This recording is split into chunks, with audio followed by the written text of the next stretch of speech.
Димаш Кудайберген назвал условия для будущей жены. Артист признался, что не сможет жить отдельно от родителей и бабушки с дедушкой.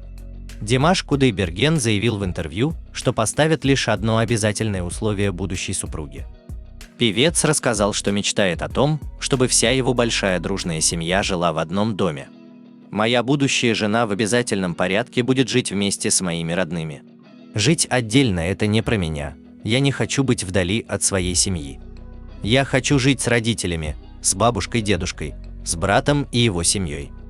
Хочу, чтобы все мы были одной большой семьей и прожили счастливую и долгую жизнь вместе», – признался Димаш.